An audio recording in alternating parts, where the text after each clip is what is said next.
I get this question a lot. Should I estimate in hours or story points? Is it allowed to estimate in hours and mandays when using Agile and Scrum? What are the pros and cons of each method? Well, by the end of this video, you'll have the answers to all these questions and you know exactly how the best method to estimate your future user stories. Let's start with the basics. Why do we estimate in the first place? Well, the key reason behind hours, story points is that we want to estimate work, to know exactly how much work we can accomplish in a given time. For most people and companies, hours has been the preferred method of estimation for decades because time can easily be measured. We can easily quantify time, and time is accurate. But for non-mechanical activities like software development, where the outcome depends on many intangible factors, skills, environment, mood, energy, general energy of a person, information available, motivation, so many things affecting the performance of a person or a team. Estimations are hard to do and often off, which begs the question, if estimations are hard to do and off, why are we estimating in the first place? And if you're using Agile, Scrum, you have a product backlog which contains all the items that you want to build for the customer. And the product backlog is sorted in terms of priority. The most important things, valuable things for the customer are on top. So why not just pick each item? Let's start with the first one. You pick the highest priority item, the top item. Stop development. Once you're done, you move on to the next, until the whole complete product backlog completely done in production to customers. Why not do that? Well, in theory, this would work. This would work really well. But in practice, stakeholders, upper management, even your product owner will insist that they want to see estimations.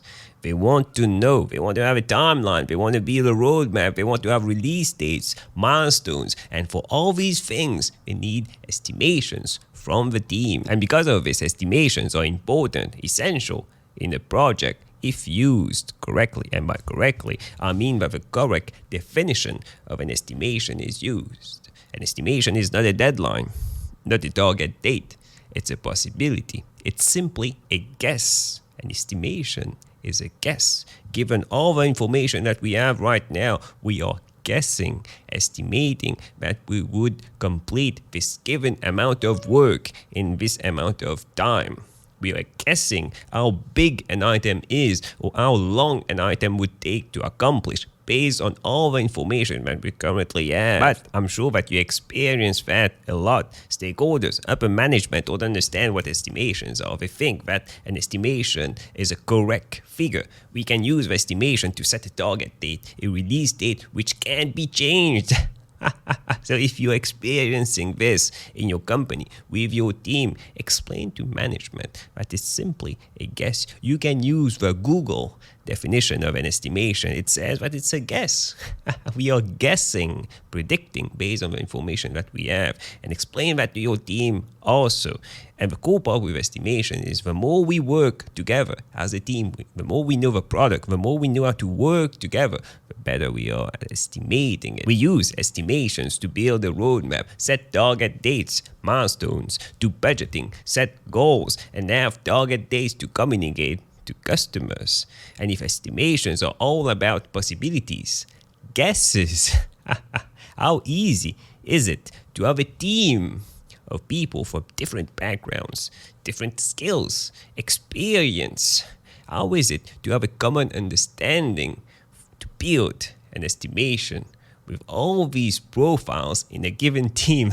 It's not easy. It's not easy at all. And that's especially true if you're using hours. I highly recommend that if you're using hours to estimate a given piece of work, use a range from 5 to 10 hours. If you have people in your team with different backgrounds, skill level, experience, an estimation is a guess. Remember that it's a possibility, and people generally believe that, we understand that, but as soon as you give a figure in terms of hours, 5 hours to complete a piece of work, it builds sort of an expectation around these 5 hours. And if a person doesn't complete that in 5 hours, the trust is broken, especially from stakeholders and upper management, even though they understood that it's a guess. If you give an hour to that estimation, they sort of believe that you will complete that in 5 hours. It doesn't make any sense, but it's like that in the real world. And if you feel that all these issues are important to you, you want to avoid all these issues in Agile, Scrum, we usually estimate in story points or t-shirt size. Basically the same thing. When we are estimating in hours, we ask the question, how long will it take to complete a piece of work? And when estimating story points or t-shirt size, we ask the question, how big is it?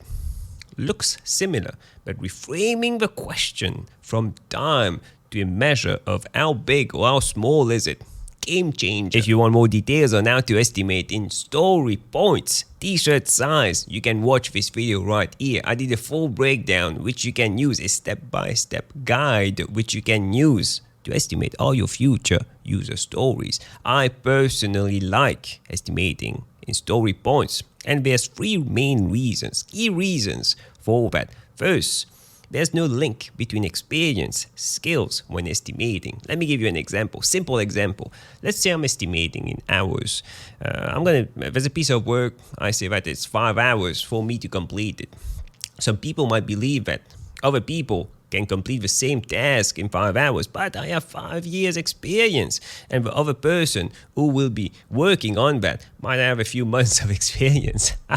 Maybe the other person will take 10 hours, and if the other person takes 10 hours, upper management will not be okay with that, because I said it's gonna take 5 hours. They don't know that multiple people estimated the work, and we can deal with that when using story points. Story points eliminate this problem because it's a universal measure of estimating across the team. Everyone from different backgrounds, different skill level, experience needs to answer the question, how big is it? How complex is this task to do? And we talk about this and we discuss and they agree on a figure. If you're using story points like 5, if you're using t-shirt size, it can be medium.